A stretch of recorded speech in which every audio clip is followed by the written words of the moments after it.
Hello everyone, Denise Carpenter from ReikiAssociates.com here, and we're going to continue on with the playlist Conversations with Denise.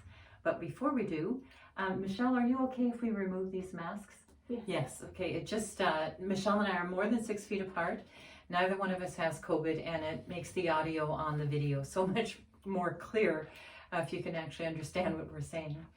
So today I'm joined by this very young woman, Michele Quigg, who is the owner of MQ Accounting, and Michele's about to celebrate her second anniversary. Yes, in August. In August. And I am in awe of what you've done with your practice. Thank you. So let's go back to the beginning here. What draws you to accounting? For me, accounting is so much more than just numbers. So people just normally think it's just you smash some numbers together. But for me, it's helping business owners and really translating what the numbers say into English so that business owners can understand where they're at and grow their business. Excellent. And just as a little personal, I would say when you became my accountant, that was one of the first things I noticed so clearly was just how you presented the cash flow of the business to me, the incomes, outcomes, outgoing, the income and the outgoing flow, really brought a new understanding of how I could do my business more effectively. So what kind of training do you need to, because I've been a business owner for over 30 years now, but some of the things that you taught me were not part of the training that I took when I took my business courses. So how much training and what kind of training do you need to have to, so you are a chartered professional accountant, so a CPA. Yes. So what's involved with that? So it goes right back to high school. I took accounting courses in high school. I believe they started in grade 10, which is where I kind of really started. And then I did go to University of Ottawa. So I took a Bachelor of Commerce, specializing in accounting. So that was 4 years, sorry. And then I enrolled in the Certified General Accountant program. So I got credited for some courses that I took in university, but it's still, I had to do 4 exams to actually get my designation. And who controls that program? So right now it's the Chartered Professional Accountants governing body that does it now. When I took it, it was a different, that's why it's a difference between CPA and CGA. Okay, got it. Okay. So in total, 4 years plus 3 years of the actual CGA program. Wow. So it's about 7 years. Yes. Yeah, no wonder I didn't know those things. It's just, that's a lot of training. Yeah, and then so the scope of your practice then, so what kind of businesses, or you do business and corporate? Yes. So what kind of businesses, what type of corporations do you work with then?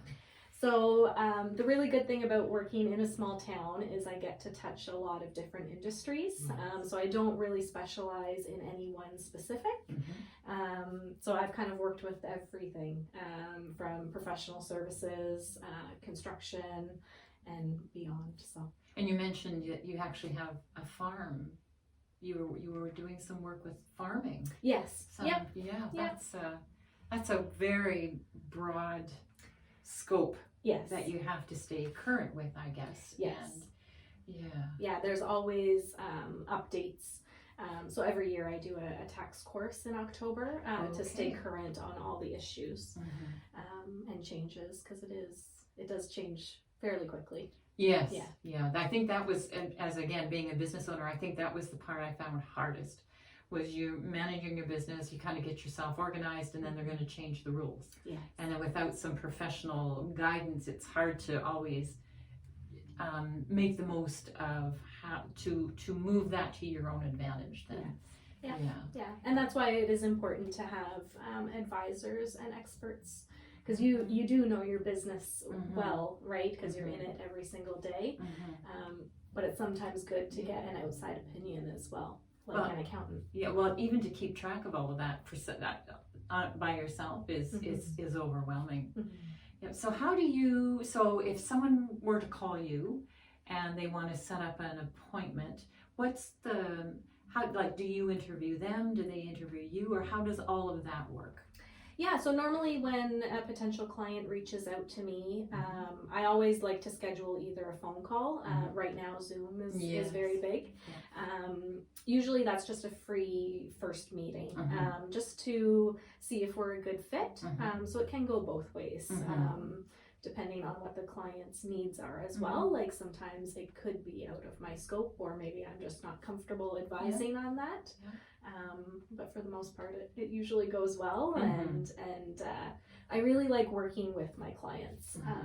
So I always say that we're a team, basically moving forward.